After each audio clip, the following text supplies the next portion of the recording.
We'll talk a bit about that this evening with Dean Cheng, Senior Research Fellow in Asian Studies at the Davis Institute for National Security and Foreign Policy at the Heritage Foundation. They're online at their name, heritage.org. Dean, good to have you back on. Thank you for having me again. Let's start with that report. How certain are you that this virus originated in that laboratory? I'm afraid I'm not very certain. Frankly, at this point, I'm not certain where it might have come from. We now have reports of cases emerging earlier in places like France. This is a French report, so it's not a Chinese report. These various reports suggest that we're all sort of in the dark about who was patient zero, where did they come from, and therefore what might have been their background. And the biggest problem here is that China has been basically stonewalling most efforts at investigating.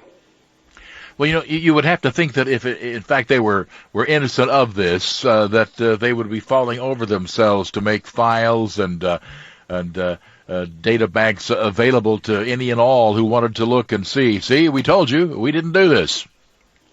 You would think that, but that's really just not in the nature of the regime in Beijing. They have, this is the country that created the Great Firewall of China that has hundreds of thousands of people combing the Chinese internet, deleting everything from emails to their version of Twitter. This is the same government that shut down the research facility that sent out the map of this coronavirus, which, by the way, the government didn't want to do. In other words, the Chinese government is such that even when it is to their advantage to be open, if in fact it is, that they still just cannot bring themselves to do that. That's difficult to fully understand, I suppose. This is a government, but also, unfortunately, in some aspects, a culture where information has always been power. And that means that you release only just enough information to meet the demands or that you have to. And, you need to stay in control. And that's true at every level of power in the Chinese government. You need to keep that information under control and decide who you're going to give information out to and how much you're going to give out. All right.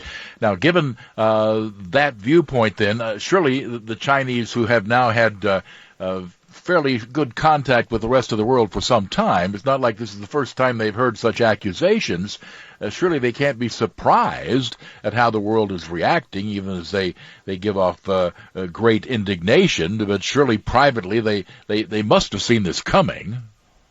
I suspect they are shocked to find gambling in this establishment. Mm-hmm. Yes, exactly. My take exactly in that regard. Now, you have written about how and how not to hold China accountable for the coronavirus. So given what you just said, should we even be thinking of holding China accountable? If for nothing else, I suppose, just on their stonewalling and failure to provide the early information that may have led to a significant portion of the world's economic and human losses. I suppose you can certainly consider them complicit in that, if not necessarily in the origins of the virus, right? Absolutely. We should hold the Chinese government accountable for its actions, which includes suppressing information, delaying, letting other people know, not complying with WHO regulations. But one of the things that we also need to do is to do it in a smart way.